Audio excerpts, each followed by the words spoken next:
Hola, muy buenas tardes. Con un poquito de retraso que justo estaba ya a punto de empezar y se puso a llover y tuve que corriendo a meter todos los equipos aquí dentro. ¿Cómo os encontráis? Lo primero, quiero pediros una disculpa porque ayer sí estaba de verdad demasiado enojado.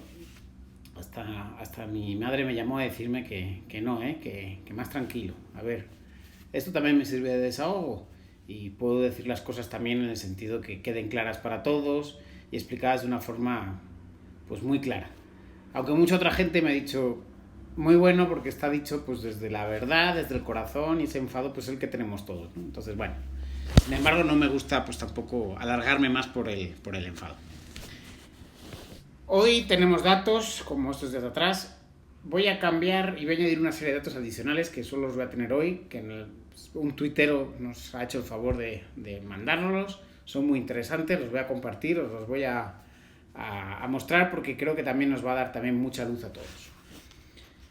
Bueno, arrancamos como cada día con los datos globales. Os dije que estaríamos muy cerca del 7, pues aquí 6,96 de letalidad. La tasa de recuperación pues sigue poco a poco escalando, 0,20, 0,30, 0,40. Eso que nos está hablando de que estamos en una segunda fase a nivel global.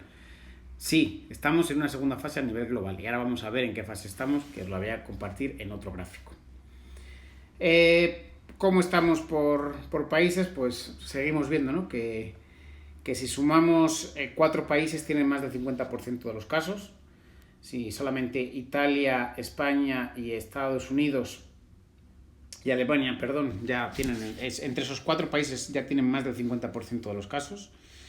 ¿Cuál es la preocupación? Pues que empiecen otros países, sobre todo de América, a crecer hasta el punto de pues, acercarse también a estos números, ¿no? De momento, y según la OMS, miedo me da, según la OMS dice que parece que Latinoamérica de momento está fuera de peligro. Veremos a ver. Si sacamos los gráficos mundiales por países, ya vemos pues como todos los días, aquí hay poco cambio, la verdad. En este gráfico no se observan muchos cambios.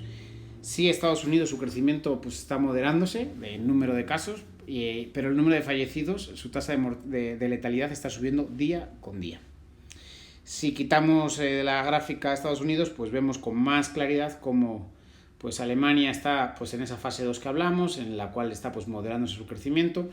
Hablo de fase 2, no a fase 2 epidemiológica, porque más bien sería el inicio de una fase 4, ¿no? En cuanto a la epidemia. Me refiero a fase 2 en que pues, parece que lo más grave ya pasó y están en un segundo nivel. Solamente Reino Unido, Italia y España pues siguen con tasas de crecimiento muy altas, de nuevo, tristemente. Si nos vamos al nivel global, a ver, ¿dónde tengo por aquí el gráfico del nivel global? No carga el gráfico a nivel global, una disculpa. Bueno, a nivel global, ya os lo digo yo, pues poco a poco lo dicho, ¿no? Pues a nivel global pues, vemos que vamos entrando en una fase un poquito más latente. Por continentes, pues América del Norte, América del Sur y ayer Oceanía se llevaron pues casi todo el crecimiento que se estaba juntando y vemos cómo Europa acelera su decrecimiento. Asia creció un 0,01 ayer, pero muy estable, o sea, no hay grandes crecimientos ni grandes. Los mayores crecimientos, pues como decíamos, Oceanía, América del Norte y América del Sur. Este gráfico, que ya sabéis que es mi favorito, y aquí es donde vamos a ver muy claramente esto que os comento de la fase 2, ¿no? ¿Cuándo estamos dando inicio a esa fase 2? Pues como hace 8 o 9 días. Vemos que es muy plano, vemos que varios continentes empiezan en casos nuevos pues a tener menos. De hecho, si veis, América del Norte ha tenido una sensible bajada en cuanto a casos nuevos. Asia ha crecido en casos nuevos, Oceanía ha crecido mucho en casos nuevos y Europa ha bajado en casos nuevos. Este gráfico de verdad a mí lo comparto las mañanas, lo hago en la noche y me parece súper interesante porque tenemos una visual clara de cómo está la enfermedad en todo el mundo y sobre todo los casos nuevos. ¿Qué me preocupa de los casos nuevos? Pues vamos a ver, ahora vamos a verlo, cuando lleguemos a ese punto. Latinoamérica, pues Brasil, Perú y México con los mayores crecimientos. De hecho, México acaba de superar en tasa de crecimiento a Perú. No en número, por supuesto, pero sí en tasa de crecimientos, y si continúa así, pues en 12, 14 días estará por encima de Perú, porque Perú pues está empezando a moderar lentamente. Si hablamos de países, pues ya que estoy hablando de México, voy a tocar México. Os decía que México últimamente tenía un esquema de un día malo, un día bueno, un día malo, un día bueno. Bueno, pues no, hemos pasado de un día malo a un día peor. Entonces vemos como el caso de México, que aquí lo vemos claramente, pues se acelera, los datos de casos activos pues siguen creciendo, de casos nuevos siguen creciendo, y quiero que observéis una cosa de este gráfico. ¿Veis la línea verde, que es la línea de curados? Ayer comentábamos la forma en que se están calculando, podemos estar más o menos de acuerdo, pero bueno, es un criterio, entonces vamos a mantenerlo. Pero vemos lo separada que está la línea verde del tope de la línea amarilla, o sea, los curados respecto a el número de enfermos activos. Sí lo vemos, ¿no? Bueno, pues si ahora yo comparo con otro país, por ejemplo, con España, vemos como esa línea verde ya está a punto de superar, o sea, ya vamos a tener más casos curados que casos activos. ¿Qué significa eso? Pues es esa cercanía o llegada o madurez en cuanto a la tasa de infección, ¿no? Pues, ¿pero qué problema seguimos teniendo en España? Pues este es el problema de España y lo vuelvo a compartir. Este es el problema que tenemos en España. Ayer la tasa... Perdón, este es México, una disculpa. No, este es España, bien digo. Ayer la tasa de vale, el número de casos nuevos, como vieron, fue muy alta, fue comparable a días pasados, y qué malo que está. Ayer ya apuntaba, ¿no? Varios hospitales están diciendo está habiendo un crecimiento, pero es que varias comunidades autónomas que estaban diciendo que no, que ya estaban en otra fase, que ya se podía empezar a plantear las salidas, ¿no? Y empezar a cambiar, pues ¿qué estamos viendo? Que un país, o sea, una comunidad autónoma como Andalucía, que estaba bajando, es verdad, mucho en casos, con 150, 200 al día, casos nuevos. Ayer, juntamos 800 casos. Esta mañana también una tasa parecida. Pues ¿qué significa? Pues que estamos de vuelta a las andadas. Sí es verdad que la tasa de curados pues es muy alta, la línea verde, pero pues de vuelta a las andadas. Voy a regresar un momento a México porque hablábamos de que un día bueno y un día malo, y aquí se dan cuenta, ¿no? Pues no ha sido un día malo, ha sido un día malo, o sea, un día bueno, un día malo y un día peor. Y el problema es que ayer incluso, por ejemplo, estados como precisamente Ciudad de México, que es donde mayor número de casos hay, pues no sacaron datos, incluso los datos que mostraron eran inferiores a días anteriores, con lo cual, pues hoy esperamos una corrección de esta cifra también en alta, sobre todo, pues como decíamos, ¿no? de la entidad federal, o sea, el Estado Ciudad de México, que más están creciendo.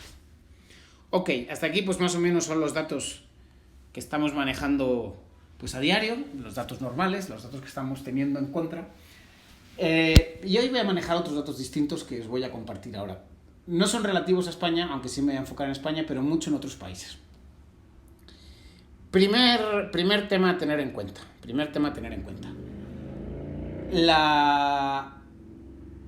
Aquí en México hay un programa, un informativo en la noche, que tiene un conductor que se llama David Páramo, que se dedica, tiene una sección que se llama Enseña o Educa un Chairo, no recuerdo exactamente, creo que es Educa un Chairo, ¿no?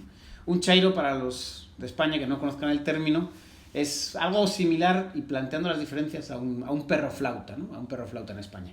Pues más bien ese es un personaje, un empecinado de la política, en este caso de izquierdas, y que no reconoce los defectos de nadie, ¿no? O sea, de la izquierda, ¿no? Es un poco como el arquetipo para que todos sepamos en qué estamos. Bueno, pues yo voy a intentar con estos gráficos educar a estas personas que siguen diciendo que es que el gobierno no sabía, que el gobierno no lo ha hecho mal, a ver si ya con estos gráficos de una vez por todas ya zanjamos el debate. Entonces, la historia comienza así. Muertes por COVID por millón de habitantes. Ya conocemos este gráfico, solamente, esto está interpretado de otro modo. Bueno, os quiero compartir que todo esto viene dado por un tuitero que se llama Guillermo Aldama, y que os voy a compartir aquí su tweet para hacerle mención, porque evidentemente todo este contenido ha sido trabajo de él. Entonces, evidentemente a mí no me gusta hacer que se hagan ni con mi trabajo ni yo hacerme con el de los demás. Entonces, Guillermo Aldama, muchas gracias por estos gráficos que nos van a servir mucho para explicar lo siguiente. Como decíamos, aquí tenemos el gráfico de los millones de habitantes. Vemos que nos ha superado de repente Bélgica. ¿Por qué nos ha superado Bélgica? Bueno, pues Bélgica cuenta los muertos de manera distinta. ¿En qué sentido? Él sí, es el único país que sí está metiendo todos los casos de fallecidos en residencias, en sus domicilios, y los que tienen y fallecidos con síntomas compatibles, que aunque no tengan la prueba todavía, ya los están incluyendo. ¿Qué significa esto? Pues que más del 48% de sus fallecidos cumplen estas condiciones que os estoy diciendo. O sea, imaginen que se quedarían prácticamente en la mitad, pero bueno, aquí está como el país que más fallecidos tiene por millón. Siguiente. Hay tuiteros que dicen, no, es que los recortes, es que los gastos, es que hay menos cantidad. O sea, hay países que están gastando menos en sanidad. Bueno, pues aquí amablemente hace otro gráfico en el que compara el gasto sanitario en dólares per cápita y las muertes por millón. Entonces hacemos ese gráfico y de repente nos encontramos que España se sale de ese, o sea, teniendo un gasto sanitario por encima, por supuesto, de Portugal, de Corea, de Hong Kong, de Chequia, de Estonia, de Grecia, de Eslovaquia, de Polonia. O sea, tiene mayor gasto sanitario, ¿no? Bueno, pues ¿qué vemos? Que tiene mucha mayor, o sea, está fuera de escala, para que vean que el gasto sanitario no es la razón fundamental. Bueno, pues entonces alguien dijo, bueno, vamos a ver el número de camas UCI por muertos, porque también manejamos ese dato, ¿no? Pues cuanto más camas UCI, pues mayor soporte respiratorio se puede dar. Entonces, aquí lo mismo, comparamos en este gráfico las muertes por millón de habitantes con las camas por cada 100.000 habitantes. Y vemos que España, teniendo muy por encima del Reino Unido, de Suecia, de Noruega, de Dinamarca, o sea, sí, está por encima en camas por 100.000 habitantes de países como Hong Kong, de países como Portugal, como Dinamarca, que a todos los ponemos, como Noruega, ¿no? Que los ponemos como, pues no sé, como élite, ¿no? De gobiernos. Pues bueno, pues estando por encima, con más camas, resulta que tenemos más muertos. Pues entonces vamos a quitar también esa variable, o no vamos a tenerla en cuenta porque tampoco nos favorece, ¿no? Venga. Vamos a hablar de comorbilidades o de enfermedades que tienen prevalentes, que son y edades más avanzadas. Bueno, pues aquí lo mismo. Haciendo una encuesta, resulta que pues, de enfermedades previas y sobre todo de edades, resulta que pues, no estamos muy distintos a países de Europa del Norte, no estamos muy distintos a otros países de Europa. O sea, en general, y comparando con nuestro ámbito europeo, vemos que no estamos ni por encima con las edades, ni sobre todo con las comorbilidades. Entonces no tenemos enfermedades muy distintas. Y resulta que seguimos teniendo el mayor número de muertos. Ok. Y entonces alguien dice, a ver si es que se tardaron en poner las medidas. Y entonces me sacan esta otra gráfica y dicen, ay madres, pues resulta que por mucho que digan en las ruedas de prensa y en estas historias que se inventan y estos mensajes que se mandan para que los tuiteros y sus bots los muevan, resulta que no fue el primer país en poner medidas, que España tenía por encima de 4 muertos por millón de habitantes cuando se pusieron las medidas, y muchos otros países, Dinamarca, Irlanda, Noruega, pues tardaron bastante menos en ponerlas.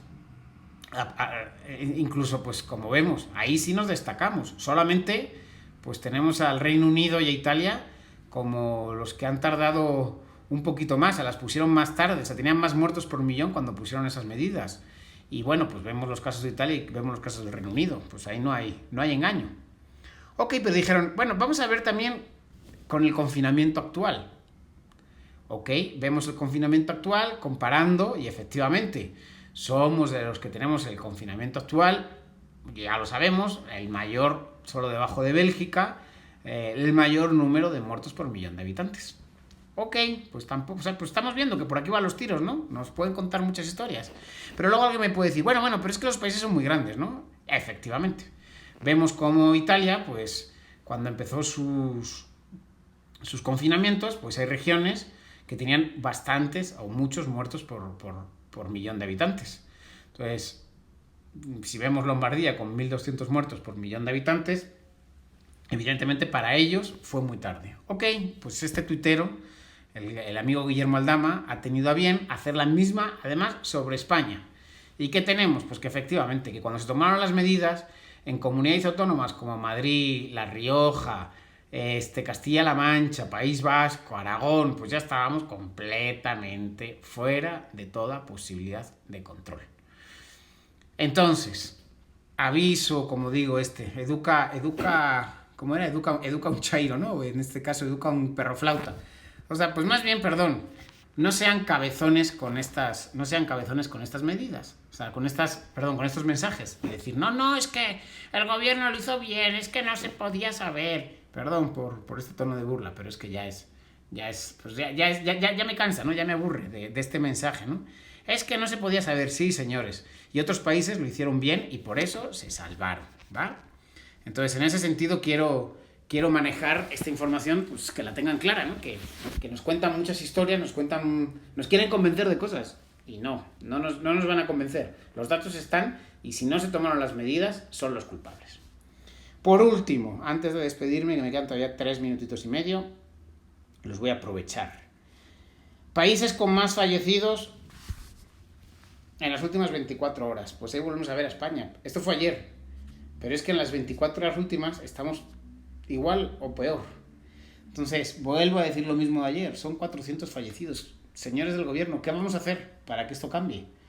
¿Estamos cambiando? ¿Estamos haciendo algo? ¿O esta es nuestra tasa? ¿Vamos a tener 400 fallecidos diarios? O sea, son 2.800, 3.000 a la semana. Que por 52 semanas, pues, queremos hacer la cuenta de verdad. Queremos acabar con una provincia de 150.000 personas, 160.000 personas al año. Pues si el siguiente camino, que es vamos a quitar las medidas cuando todavía tenemos 4.000 fallecidos 4.000 casos nuevos al día y 400 fallecidos al día también, a las 24 horas, pues estamos muy complicados. Y tasas de mortalidad, como decíamos, el caso de Bélgica ya sabemos por qué. Es de los pocos países que están haciendo una cuenta real. Y miren, haciendo la cuenta real se van al 15,2. España, pues seguimos estancados en ese 10,4. ¿Y por qué estamos? Porque, como digo, pues se están incorporando tantos casos como 4.000 al día y hay como 400 muertos, pues eso me está dando una estabilidad casi exacta, ¿no? Entonces por eso ni crecemos ni decrecemos. El resto de países van sumando levemente, excepto Irán y China, que se mantienen muy estables, e Italia, que pues está en un caso muy similar al de España, ¿no? Que pues incrementa también casos y no terminan de llegar. Así que, pues, malos datos, malas gráficas, no sé, hoy no me voy a enfadar, prometo no voy a enfadarme. Ya me voy desesperando. Entonces, yo solamente digo, y vuelvo a decir, ¿qué estamos haciendo para que esto no pase? ¿Qué estamos haciendo? ¿Qué va a cambiar? Lanzo la pregunta. Y un último favor, mi amigo Juan me deja el mensaje desde Facebook, necesito un favor. Ayer vi que tenía como 190 a la hora de colgar el vídeo, como 180, 190 visualizaciones. Esta mañana me levanto que en vez de 180, 190 tengo 30 en YouTube. Dije, o sea, tengo menos. Estos son como los muertos del Estado, que los recuperan, los curan, ¿no? Entonces, me gustaría que me hicierais un favor, y es que me pongáis un comentario, un like, lo que sea, todos los que lo estáis viendo, para medir. Porque esos creo que no los pueden borrar, pero sí estoy viendo que por lo menos ayer me encontré con 100 visualizaciones menos de la noche, literal, a la mañana. Entonces, porfa, todos los que lo veis en YouTube, todos los que lo ven en Facebook, poned un comentario, no os cuesta nada, sois menos 2 o 3 que sí me ponen su comentario diario, el resto sois como muy vagos. Entonces, un like, un comentario diario, algo que vea yo, y si yo veo más like o más comentarios que visualizaciones, es que me están robando visualizaciones. Aguas, voy a estar pendiente. A ver si ya hay una mano negra por ahí que me está quitando, ¿vale? Bueno, os voy a mandar a todos un saludo muy fuerte después de este favor que os he pedido. Os doy muchas gracias a todos por estar aquí, por conectaros a diario, por darme información. Y la verdad que sobre todo me llena de gusto que muchos me buscáis por WhatsApp y me escribís. Entonces, me quiero despedir solamente con una frase. Hoy es el 23 de abril. Saben que es San Jorge, San Jordi, patrón de Aragón, el día del libro y el día de Villalar en Castilla y León. Quiero este día especial, pues tenemos, este San Jorge tiene que matar a este dragón que nos ha tocado aquí, que tenemos aquí, a este San Jorge, que es el dragón es ahora es el coronavirus. Entonces, vamos un poco a pensar en esto. Y también como Villalar. Villalar, para los que no lo conocen, se celebra la derrota del levantamiento comunero. El levantamiento comunero lo que quería acabar era con los poderes absolutos de los reyes y tener pues otro tipo de... O sea, era como un protoliberalismo, ¿no? Vamos a dejarlo ahí. Pues lo que representa la canción Canto de Esperanza, que se canta o se rememora este día, habla de la responsabilidad también del pueblo, ¿no? Que el pueblo, si está callado, pues van a hacer lo que quieran con él. Entonces, también como pueblo tenemos la responsabilidad de levantar nuestra voz y quejarnos. Así que Canto de Esperanza y a por ello. Buenas noches y muchas gracias.